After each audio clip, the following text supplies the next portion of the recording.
할렐루야. 우리 옆에 성도들 합시다. 사랑합니다.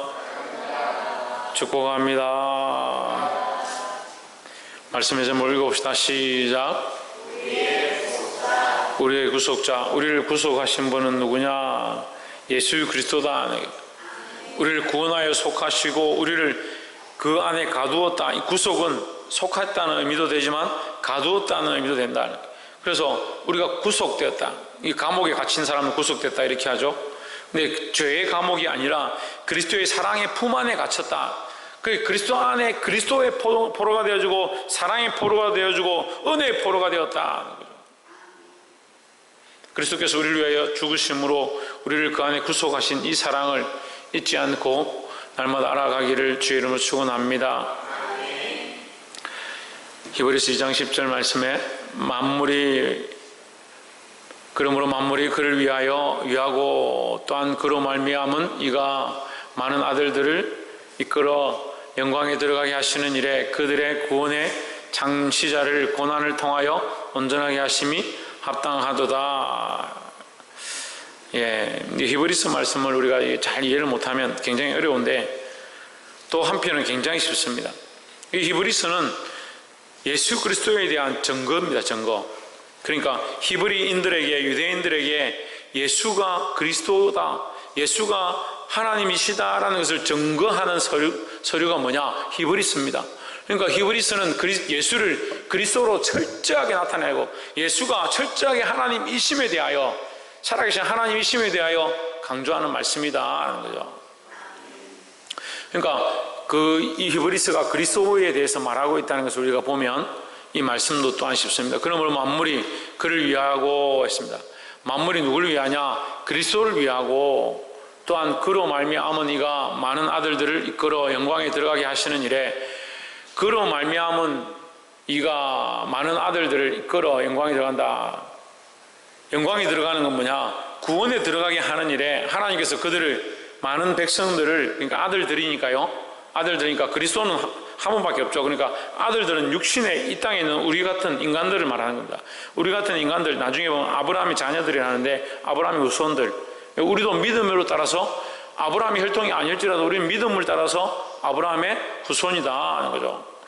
아브라함도 하나님께 뭐로 의롭다함을 얻었습니까? 믿음으로 의롭다함을 얻었죠. 이거 모르는 사람들이 있어요. 율법으로 의롭다함을 얻었다. 아닙니다. 믿음으로 의롭다함을 얻었습니다. 그러니까 오늘날 우리도 뭐로 하나님 앞에 의로움을 얻느냐? 믿음으로 의롭다함을 얻는 겁니다. 아브라함이 하나님을 믿으니 그것을 그의 의로 여겼다. 하나님께서 그의 믿음을 보고 의롭다 여기셨습니다. 우리가 뭘 했느냐? 그러니까 교회 안에 좀 섭섭하다는 소리 좀 하지 마세요.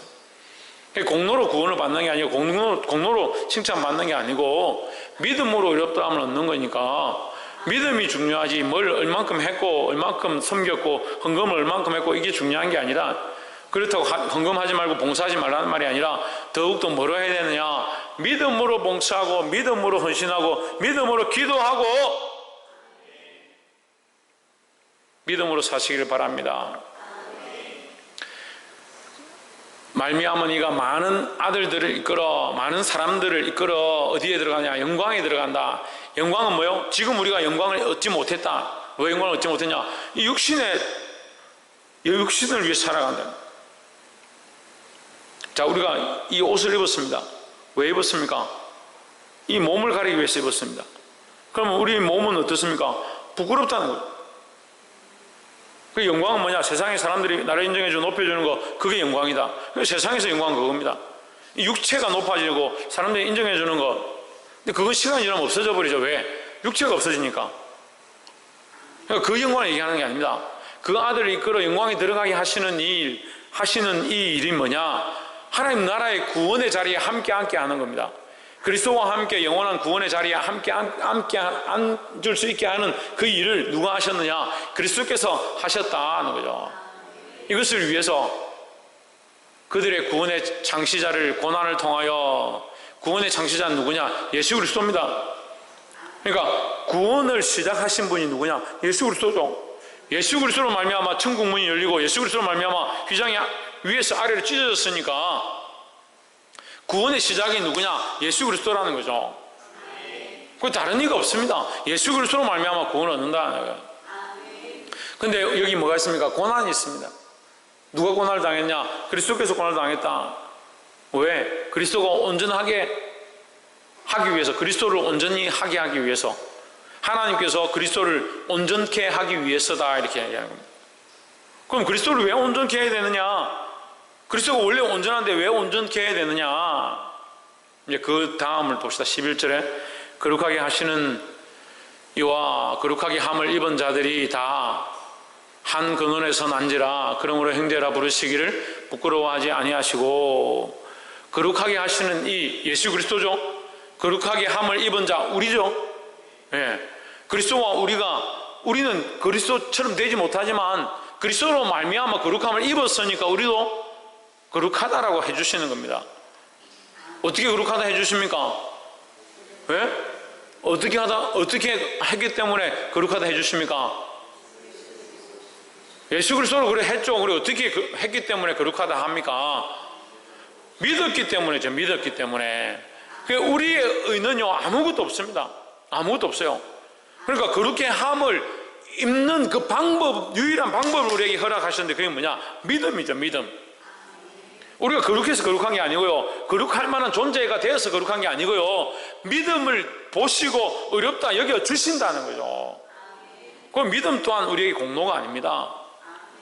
거룩하게 하시는 그 그리스도가 우리에게 거룩함을 덧입혀 주시려고 하는데 어떻게 얻느냐? 믿음으로 얻게 된다는, 얻는 통로지 방법이지 믿음 자체가 공로가 아니다라는 거예요. 근데 이 믿음도 없는 사람들이 있습니다. 믿음 없고, 세상에는 믿음이 굉장히 많은 겁니다. 회사에 가서 돈 얼마 주면, 슈퍼에 가서 돈 얼마 주면 거기 가격표 10,000원 적혀 있는데 10,000원 주면 그 10,000원짜리 주는 줄, 그거에 대한 확실한 믿음을 가지고 있습니다. 그렇잖아요. 가게 가서 내가 10,000원짜리 주면 그 10,000원 적혀 있는 그 라면 박스면 라면 박스 그 10,000원에 주는 것에 대한 그 신뢰가 무너지는 사람이 누가 있겠습니까? 그럼 병원에 가야 되면, 요양병원에 가야 되면 그런 사람들은 사회생활을 못해요. 그런 것에 대한 철저한 신뢰가 있습니다. 그런데 하나님에 대한 신뢰는 거기에 10분의 1도 되냐? 안 됩니다. 그러니까 문제입니다. 그러니까 세상에 대해서 우리가 너무 밝은 거예요. 세상에 대해서 눈이 너무 밝아요. 세상의 이론에 대해서 너무 밝아요. 세상의 믿음이 너무 커요. 그러니까 하나님에 대한 믿음이 자꾸 없어져 가요. 지금도 나라가 떠들썩합니다. 하나님에 대한 믿음은 없어져 가고 사람에 대한 믿음은 자꾸 많아져 갑니다. 유튜브에 들리는 소식들을 가지고 그걸 다 믿습니다. 뉴스를 보고 그걸 다 믿습니다. 정치하는 사람들 말 다 믿습니다. 목사들 말 다 믿습니다. 뭘 믿습니까? 지금 제가 무슨 얘기하고 있습니까? 왜 세상에 눈이 밝고 세상에 들리는 것들에 귀가 밝아졌냐고요. 하나님 앞에 엎드려 하나님 음성을 듣고 하나님에 대한 믿음이 회복되어야 되는데, 기도도 하지 않고 엎드리지도 않고 말씀도 보지 않고, 여러분 하루에 기도하는 것보다 뭘 더 하십니까?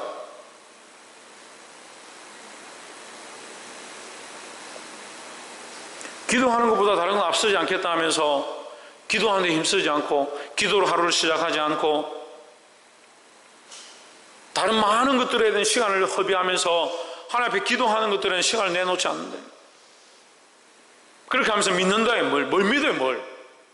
그럼 믿음이 어디 있습니까? 물어봅시다. 믿음이 어디 있습니까? 저 안에 찾아보면 있어요. 그래도 급할 때 되면 나오겠죠.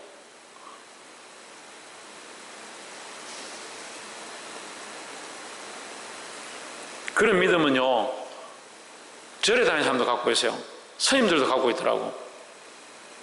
가다가 자빠지니까 아이고 주여 한다고. 스님이 걸어가다가 지팡이 짚고 가다가 확 넘어졌는데 아이고 주여.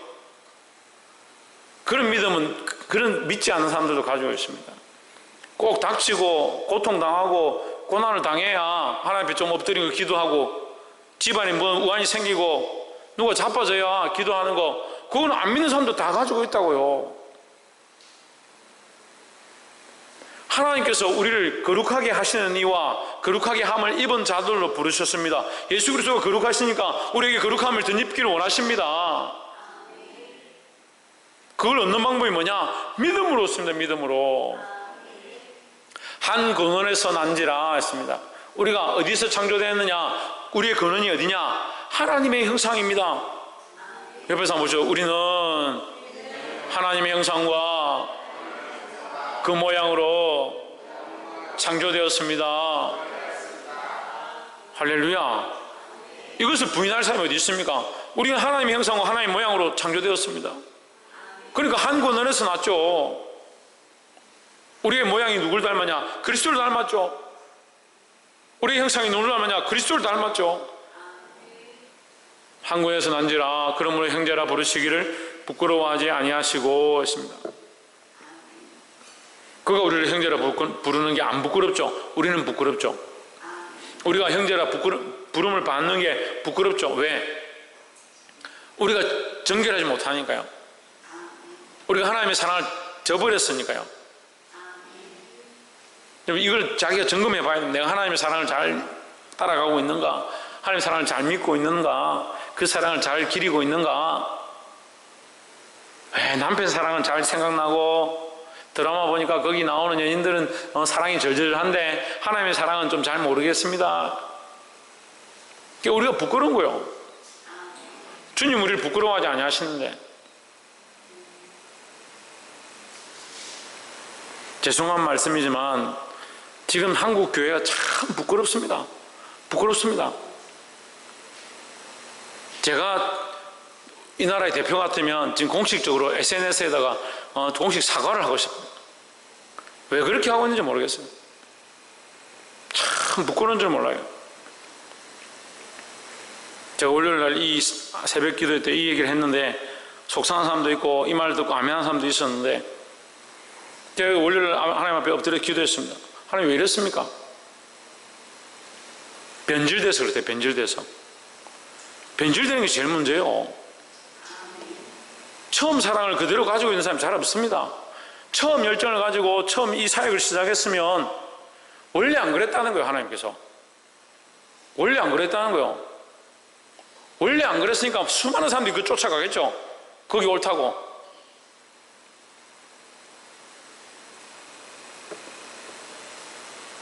변질되다가 결국 하나님 까불지 마. 하나님 가만히 있어.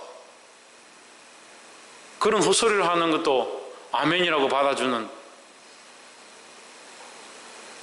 다 용납해서 제가 그랬습니다. 이 목회자들이 저한테 뭐 이렇게 얘기를 하더라고요. 이거는 뭐 업무고 뭐 정부가 어쩌고 제가 이렇게 하길래 제가 그랬어요. 다 용납해도 하나님의 이름을 망령되이 부르는 거 용납할 수 없다 그랬어요. 우리나라 사람들의, 한국 사람들의, 제가 다 판단할 수 없지만 한국 정서의 가장 문제가 뭐냐면요, 좋은 게 좋은 거예요. 좋은 게 좋은 거예요. 그러니까 좋게 넘어가고 막 좋게 얘기해주고 그렇게 하면 좋다라고 생각하는데 절대 아닙니다.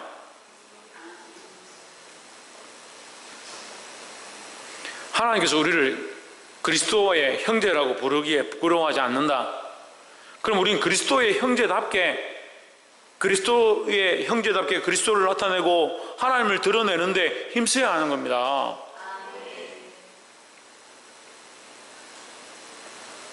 12절에 이르시되 내가 주의 이름을 내 형제에게 선포하고 내가 주를 교회 중에서 찬송하리라 했습니다. 내가 주의 이름을 내 형제들에게 선포하고 내가 주를 교회 중에서 찬송하리라. 우리가 마땅히 누구를 찬송하고 누구를 높여야 되느냐? 예수 그리스도를 높이고 하나님의 이름을 찬송하는 걸 힘써야 되는 겁니다. 그렇지. 아까도 제가 변질에 대해서 얘기했는데 변질이 뭐냐면요, 특별히 앞에 서시는 분들이 이걸 마음에 참 잘 새겨놔야 되는데요, 기도하는 사람이든 찬양하는 사람이든 설교하는 사람이든 이 강단에 서기만 하면 뭐가 변질되냐? 하나님을 높이고 하나님의 이름만 외치고 예수 그리스도만 자랑해야 되는데 자꾸 뭐가 나오냐면요, 자기가 나오는 거예요. 자기가 나오는 거예요. 찬송을 잘 부르는 사람도요, 찬양 인도를 하다 보면 자기의 찬양을 잘 부름에 대해서 나타나기 시작하는 겁니다. 안 그럴 것 같죠? 찬양 사역자들, 우리나라 유명한 싱어송, CCM 가수들, 그런 사람들 수없이 있습니다.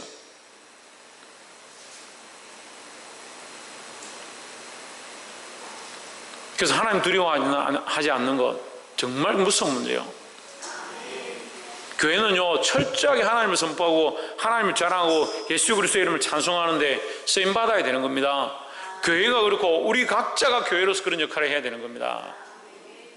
그럼 이제 판단이 좀 되죠.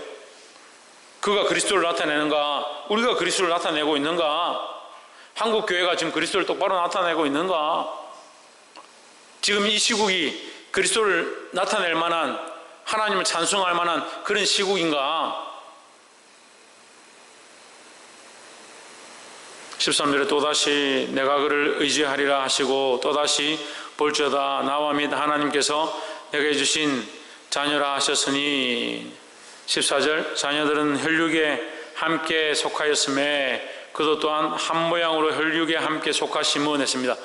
자, 여러분 혈과 육이라 되는데 어쨌든 혈과 육이든 혈육이든 어쨌든 자녀들은 혈과 육에 속하였음에 했고 그도 또한 혈과 육에 속하였음에 했으니까 그는 누구냐? 그리스도입니다. 예수 그리스도입니다.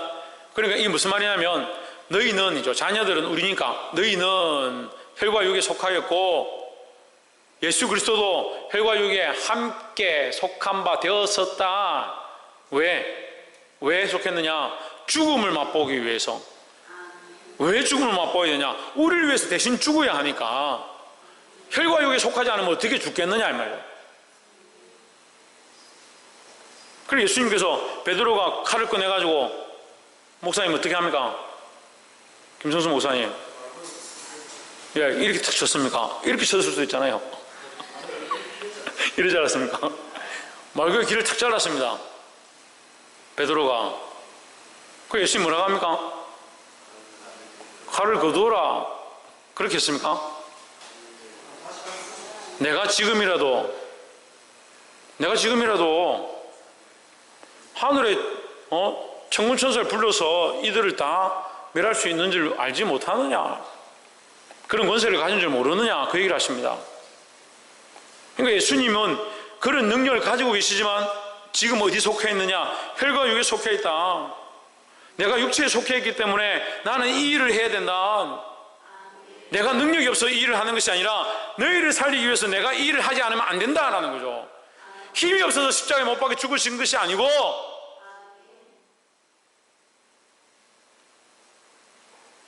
우리를 사랑하신 그 사랑 때문에 육체가 되시고 피와 몸을 가지신 존재로 이 땅에 오셨다라는 거죠. 그럼 다른 방법은 없느냐? 다른 방법 없습니다. 하나님께서 유일하게 주신 방법 하나밖에 없습니다. 이 방법밖에 없습니다. 인간을 위하여, 인간을 대신하여 인간과 같은 존재로 인간의 죄를 씻기 위하여 대신 죽어야 됩니다. 혈과 육을 함께 지니심은 죽음을 통하여 죽음의 세력을 잡은 자 곧 마귀를 멸하시며 했습니다. 죽음의 세력을 잡은 자, 사망의 권세를 잡은 자 이렇게 하면 쉽죠? 사망의 권세를 잡은 자 누가? 마귀가 사망의 권세를 잡아서 누구를 죽이려 하느냐? 맨 위에 있는 자녀들을 죽이려 하는 겁니다. 14절 맨 위에 보면 자녀들은 혈과 육에 속해 있으니까 마귀가 뭐하냐? 죽음의 세력으로 그들을 죽이려고 한다. 그들을 죽이려 하니까 예수님이 이 땅에 오셨는데 마귀는 예수를 이기기 위하여 그를 결국 죽일 수밖에 없었습니다.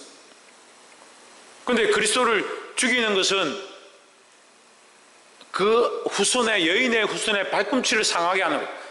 겉으로 보기에는 승리하는 것은 보이지만 결국 죄 없는 자를 죽이는, 죄 없는 자를 죽였기 때문에 죄 있는 우리가 살게 되는, 죄 없는 자가 죄 있는 것처럼 죽었기 때문에 죄 있는 우리가 살 수 있는 길이 열려진 겁니다. 할렐루야.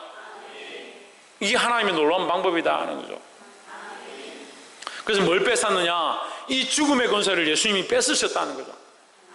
그 죽음의 권세를 뺏은 이것을 뭐라고 합니까? 사망을 이겼다. 사망을 이기신 예수님이 부활하셔서 우리에게 이 구원의 은혜를 베풀어 주신다는 겁니다. 정한 집사님, 예수님 뭐 했다고요? 예? 정민수 권사님, 예수님 뭐 했다고요? 다들 마스크 끼니까 무슨 말인지 모르겠네. 정민주 집사님, 예수님 뭐 했다고? 홍진우 예수님 뭐 했다고? 박창조 예수님 뭐 했다고? 그래, 부활했다고. 예수님께서 죽음을 이기시고 사망의 권세를 이기시고 부활하셨다는 거죠. 그러니까 우리가 그와 함께 이 부활의 기쁨을 맛보는 겁니다. 15절에 또 죽기를 무서워함으로 한평생 매여 종노릇하는 모든 자들을 놓아주려 하심이니 했습니다. 14절을 다시 설명하는 거죠. 14절에 대한 부연 설명이 15절이. 그러니까 뭐라 합니까? 죽기를 무서워하며 한평생 매여 종노릇하는, 뭐의 종노릇하는? 육체의 종노릇하는, 사망의 종노릇하는.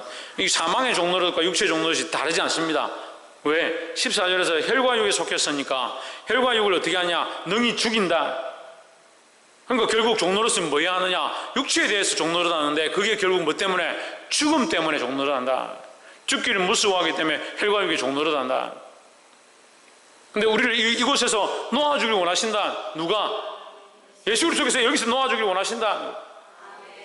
물론 저도 죽는 게 두렵습니다. 하지만 그리스도께서 우리에게 이 소망을 주셨습니다.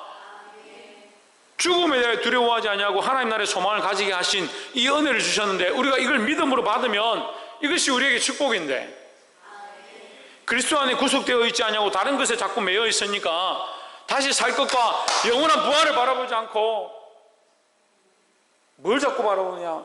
육체의 일들을 바라보는 거예요. 주님께서 오늘 말씀하십니다. 여기서 놓아주려 하십니다. 16절에 이는 실로 천사들을 붙들어 주려 하심이 아니요 천사들을 위한 게 아니다. 너희가 숭배하는 천사들을 위한 게 아니다. 이것은 누구를 위함이냐? 오직 아브라함의 자손, 믿음의 후손들, 믿음으로 예수 그리스도를 믿는 모든 자들을 붙들어 주려 하심이라 했습니다. 어디서 붙들어 주느냐? 죄와 사망의 권세에서 붙들어 주려 하십니다 하는 거죠. 17절에 그러므로 그가 범사의 형제들과 같이 되심이 마땅하도다. 육체가 되셨음이 마땅하도다. 이는 하나님의 일에 자비하고 신실한 대제사장이 되어 백성의 죄를 속량하려 하심이라 했습니다. 자, 이걸 이제 연결문이라 볼 수 있습니다. 그러니까 지금 히브리서는 예수님이 대제사장 되셨음에 대한 말씀을 설명하려고 하는 거예요. 지금 이 히브리인들은 제사, 그게 정말 큰 일이고 자기들의 죄가 있으면 제물을 들고 와서 그 제물을 제사장에게 바쳐서 1년에 한 번 자기 죄를 대속하는 이 일이 너무나도 큰 일인데, 너무나 중요한 일인데, 그 중요한 그 일을 이제 그리스도로 말미암아 종결되었다는 것을 설명하려고 하는 거예요. 그러니까 예수님이 어떻냐? 신실한 대제사장이다. 너희에게 아무것도 요구하지 아니하고 너희에게 양의 값을, 비둘기 값을, 성전세를 취하는 그런 사람이 아니라 그분은 신실한, 믿을 만한, 한 번 제사를 드리면 제대로 제가 사해졌는지 안 사해졌는지 고민해 볼 만한 그런 것이 아니고 완전하신 신실하신 제사장이다. 그가 너희 백성의 죄를 속량하려 하심이라. 이제 이걸로 지금 연결시켜 주는 거예요. 그래서 히브리인들이 천사를 숭배하고 율법을 숭배하고 아브라함의 후손인 것들을 자랑하는 거, 그거 이제 버리고 예수가 참 그리스도이시고 그가 우리를 위해 죽으셨고 그 죽으심이 너희를 그 죄에서부터, 그 사망에서부터 구속하여 살리려 하심이고 그가 우리를 위한 신실한 제사장이다. 이렇게 연결시키는 이 디딤돌이 17절입니다. 2장 17절. 그가 범사의 형제들과 같이 되심이 마땅하도다. 그러니까 사람들이 볼 때는 왜 우리와 똑같느냐? 하나님으로 오셨으면 우리와 달라야 되는 거 아니야? 어떻게 인간의 모습으로 똑같이 오셨느냐? 그런데 지금 이 성경이 그걸 설명하는 겁니다. 너희와 같이 육체를 입고 같이 왔기 때문에 혈과 육을 가졌기 때문에 너희처럼 같이 죽을 수 있었다. 그렇지만 그분은 죄가 없었다. 그 사단이 죽였지만 그의 죄의 대가로 죽은 것이 아니기 때문에 그건 무죄했기 때문에 결국 그 무죄한 피가 우리에게 효력이 되어진다. 그를 믿는 모든 자에게 구원의 은혜가 임한다 하는 거죠. 18절에 자기가 시험을 받아 고난을 당하셨은즉 시험 받는 자들을 능히 도우실 수 있느니라 했습니다. 할렐루야. 18절 말씀을 가지고 우리가 마치겠습니다. 18절 말씀하고 그가 시험을 받아 고난을 당하셨음즉 했습니다.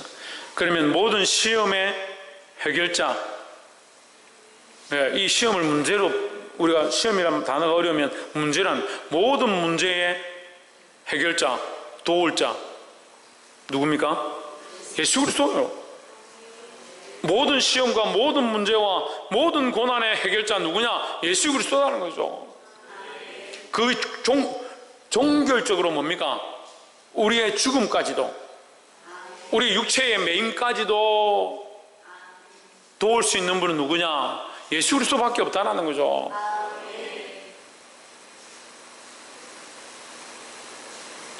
사랑하는 성도 여러분, 이 시험과 이 고난을 이기게 하시는 그리스도를 바라보고 승리하시는 저와 여러분 되기를 주의 이름으로 축원합니다. 기도하겠습니다.